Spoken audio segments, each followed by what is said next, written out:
मेरे धम्म का उद्देश्य किसी काल्पनिक स्वर्ग की प्राप्ति नहीं है। धम्म का राज्य इसी पृथ्वी पर है तथा वह धम्म पद पर चलकर। प्रणाम तथागत। ये मुद्गलायन है और मैं सारिपुत्र। हम आपके धम्म की देशना चाहते हैं।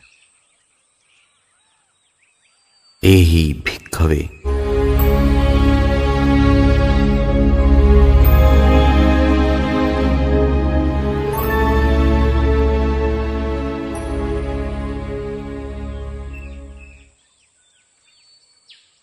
प्रणाम तथागत।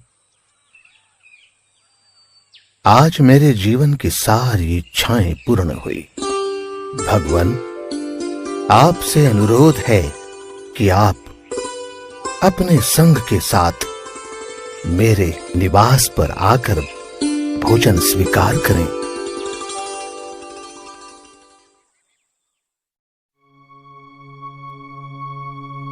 क्या हुआ महाराज? क्या बात है?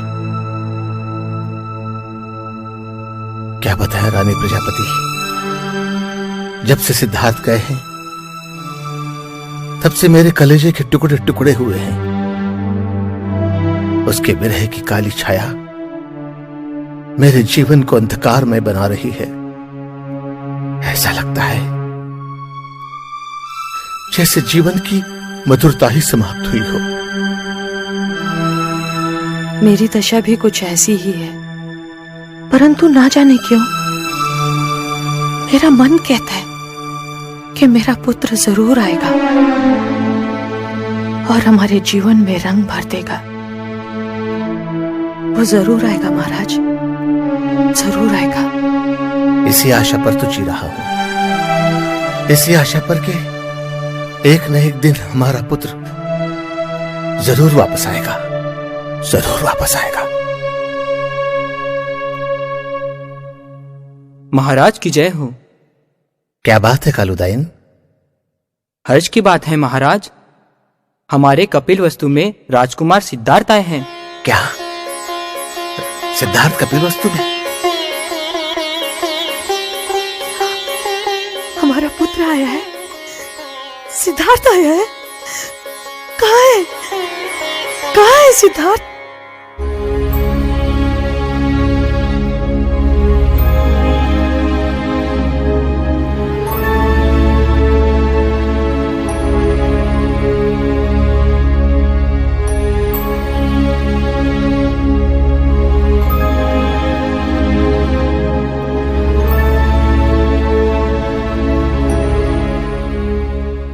पुत्र, ये क्या कर रहे हो पुत्र? तुम भिक्षा मांग रहे हो? क्यों मेरे नाम को कलंक लगा रहे हो? क्या तुम्हें पता नहीं? तुम्हें और तुम्हारे पूरे भिक्षु संघ को मैं अन्न दे सकता हूं। मैं जानता हूं राजन। तो फिर ये भिक्षा क्यों?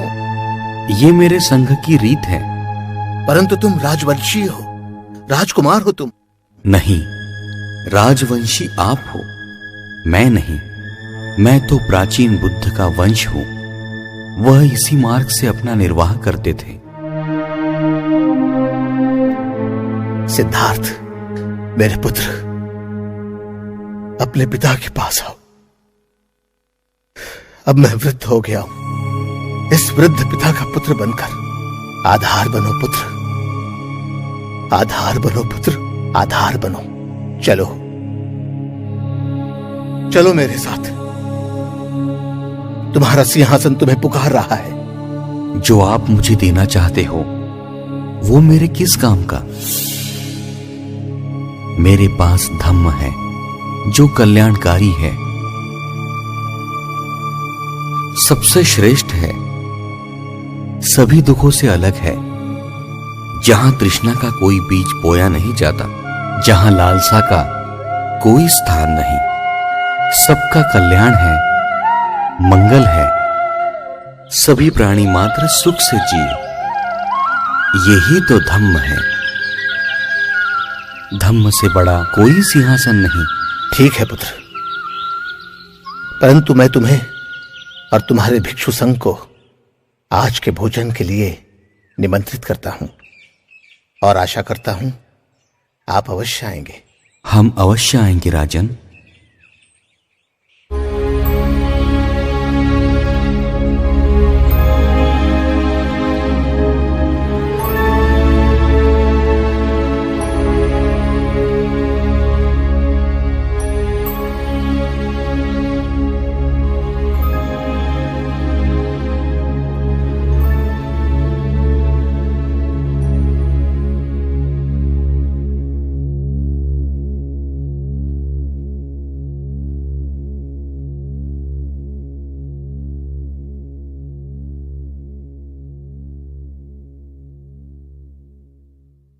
रानी की जय हो।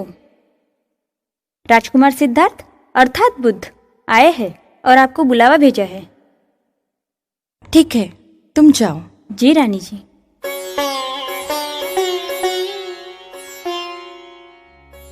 मुझे आरंभ से सिद्धार्थ का कल पता था, परंतु उन्होंने जितना त्याग किया उतना मैंने भी तो किया।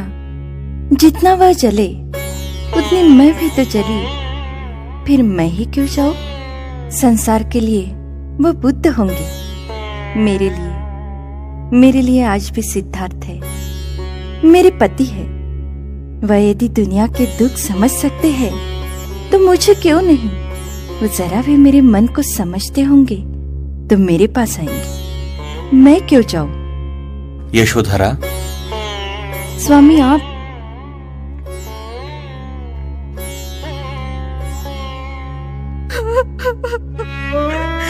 उठो यशोधरा।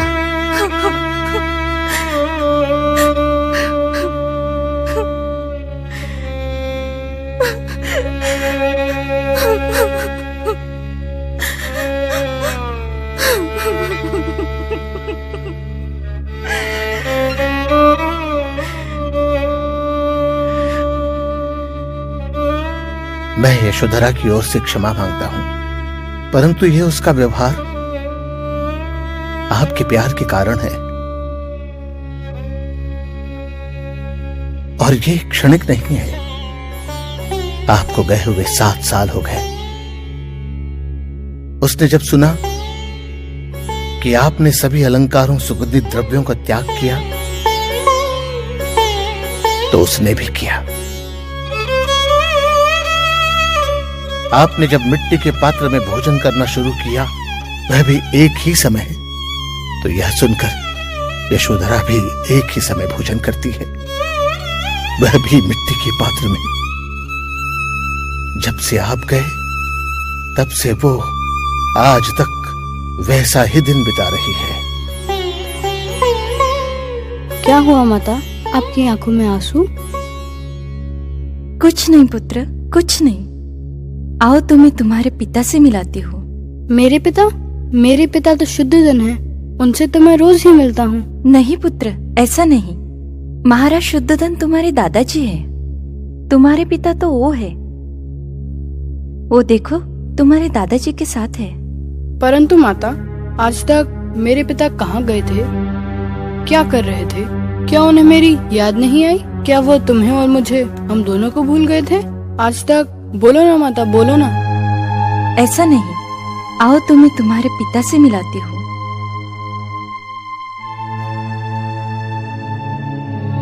वो देखो, वो है, तुम्हारे दादाजी के साथ है। देखो।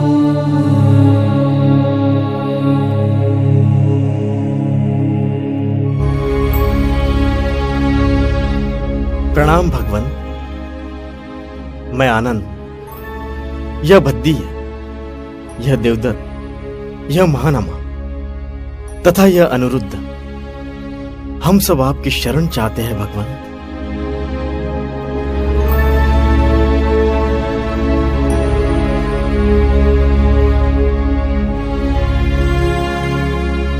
आप मेरे पिता हैं और मैं आपका पुत्र। हमारी माता कहती है कि पिता की संपत्ति पुत्र को ही मिलती है।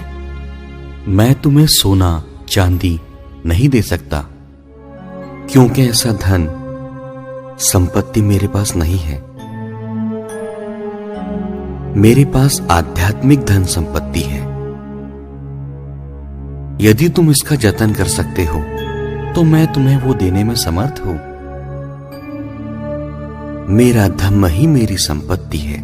क्या तुम संघ में प्रवेश करना चाहते हो? हाँ पिताजी।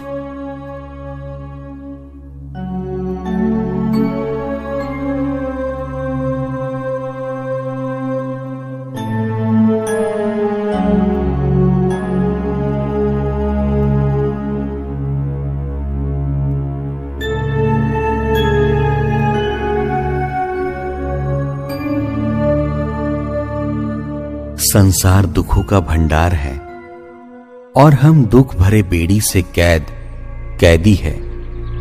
यदि हम दुखों से मुक्ति चाहते हैं तो हम सम्यक दृष्टि से दुखों से मुक्ति पा सकते हैं, क्योंकि हम दुख के कारणों से अपरिचित हैं और सम्यक दृष्टि दुखों से परिचित कराती है तथा दुखों से मुक्ति भी दिलाती है।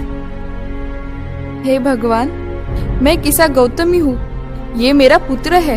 इसकी सर्पदंश के कारण मृत्यु हुई है। कृपया भगवान आप इसे जीवित करो।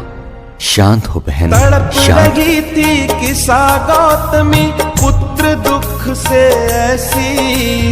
ऐसे तड़पे वो अभागन जल बिन मछली जैसी। लेकर अपने मृत पुत्र को घर घर मोहरी मांगे, दे दो जीवन मेरे लाल को, चाहे मेरी जान ले ले। जिसके पुत्र की मृत्यु हुई हो, ऐसी संसार में तुम अकेली नहीं हो। कल्याणी, ध्यान से सुनो। जहां जीवन है वहां मृत्यु है और यही निसर्ग का नियम है। सुनकर वाणी वो बुद्ध की, सुनकर वाणी वो बुद्ध की, आई होश में आई। गूंजने लगी जम्बू द्वीप में बुद्ध की मधुर वाणी। बुद्धं शरणं गच्छामि, धम्मं शरणं गच्छामि, संघं शरणं गच्छामि।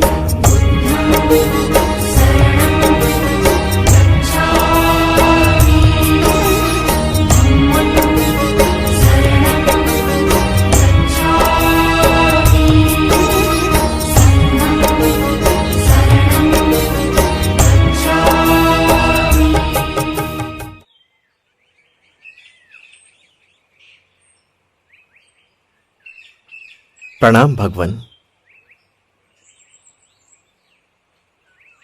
भगवन, महाप्रजापति गौतमी दुखी है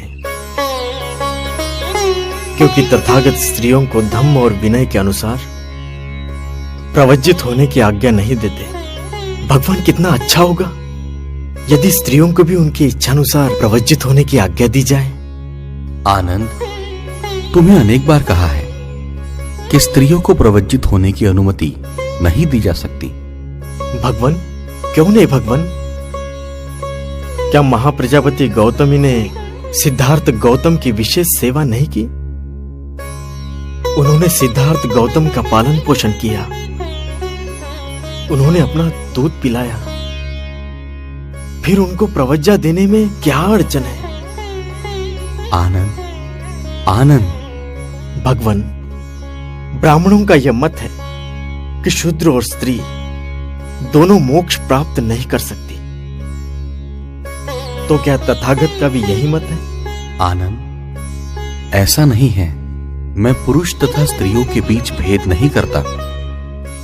तो फिर आप स्त्रियों को प्रवज्जित क्यों नहीं करते भगवान? ठीक है, यदि महाप्रजापति का आग्रह है तो मैं प्रवज्जा देने के लिए तैयार हूं, परंतु इसके लिए उन्हें कुछ नियमों का पालन करना आवश्यक है। यदि महाप्रजापति इसकी स्वयं जिम्मेदारी ले तो मैं उन्हें प्रवज्जा देने के लिए तैयार हूं। तथागत ने महाप्रजापति की देशना के साथ साथ असंख्य महिलाओं को भी दीक्षित किया। यशोधरा प्रवज्जित होने पर भिक्षुनी भद्रकात्यायना के नाम से प्रसिद्ध हुई। इस सृष्टि का निर्माता ईश्वर नहीं है। यदि ईश्वर निर्माता होता तो यहां दुख, आपत्ति और पाप नहीं होता। किसी भी अन्य प्राणी मात्र पर अन्याय नहीं होता। आओ सुदत्त, आओ। मैं तो आपकी परीक्षा लेना चाहता था भगवान, किंतु मेरा अविश्वास मेरी भूल थी। अपनी इस भूल के लिए मैं क्षमा चाहता हूं भगवान। यदि ईश्वर से मानव की निर्मिति हुई है तो सभी मानव समान होना चाहिए। कोई ऊंच नहीं, कोई नीच नहीं। यदि आत्मा निर्माता है ऐसा मानते हैं तो सभी वस्तुएं समान क्यों नहीं हैं? इतना सत्य है कि सुख और दुख, जीवन और मृत्यु, यही अंतिम सत्य है। फिर इसका आत्मा निर्माता कैसे हो सकता है? इसीलिए विश्व प्रतीत्य समुत्पाद कार्य कारण भाव के सिद्धांत पर निर्भर है। इसीलिए हमें ईश्वर आराधना, प्रार्थना और यज्ञ, होम, इन सभी कर्मों को त्यागना होगा। यदि सृष्टि का निर्माता ईश्वर है और ईश्वर का रूप सुंदर है तो उसने निर्माण की हुई वस्तु सुंदर ही होनी चाहिए। जैसे सोने से सोने का प्याला निर्मित होता है, वह आदि से अंत तक सोना ही सोना होता है। तो फिर ईश्वर यदि सृष्टि का निर्माता है तो संसार में दुख, जरा, व्याधि, इन सब का स्थान ही नहीं होना चाहिए था। सत्य वचन तथागत, सत्य वचन। आपके शिष्य भी इसी तरह से प्रवज्जा के सुखों का गुणगान करते हैं तथा भौतिक सुख सुविधा को त्याज्य मानते हैं। भगवान, आपने अपने राज्य और उत्तराधिकार का त्याग करके निर्वाण के मार्ग की खोज की और उसे अपनाया है। और एक मैं हूं जिसने सांसारिक सुख सुविधाओं को प्राप्त करने के लिए अपना इतना बड़ा व्यापार खड़ा किया है, धन संपदा जमा की। किंतु सच्चाई यही है कि मुझे कभी सुख और शांति नहीं मिली। अब अपने व्यस्त जीवन और धन को बचाने के लिए चिंता में रहता हूं, अशांत रहता हूं। आज आपकी बातें सुनकर मैं दुविधा में पड़ गया हूं। जीवन में सुख शांति पाने के लिए क्या मुझे भी इस संसार को त्याग देना चाहिए और आपके बताए मार्ग पर चलना चाहिए? कृपया मेरा मार्गदर्शन कीजिए भगवान। धार्मिक जीवन का सुख वो हर व्यक्ति प्राप्त कर सकता है जो आर्य अष्टांगिक मार्ग का पथिक है। तुमसे मेरा कहना है कि गृहस्थ जीवन में ही बने रहो और परिश्रम के साथ अपना व्यवसाय करो। तथागत के धम्म में यह आवश्यक नहीं है कि आदमी बेघर हो जाए या संसार का त्याग करे। मेरे धम्म में आवश्यक है कि हृदय को शुद्ध कर और श्रेष्ठ जीवन व्यतीत करे। धन्य भगवंत, धन्य। आपका धम्म तो सरल, सहज, सर्वश्रेष्ठ धम्म है। तथागत से मेरी यही प्रार्थना है कि जब तक मेरे शरीर में प्राण है तब तक मुझे अपना उपासक बनाए रखिए। सुदत्त, श्रावस्ती के मार्ग में एक जेतवन है जो हमारे वर्षावास के लिए उपयुक्त है। मुझे तो केवल आपकी आज्ञा और आशीर्वाद चाहिए भगवान। कीमतें जरा ज्यादा ही थी। बाजार पपीता तो जैसे खराब निकला हो।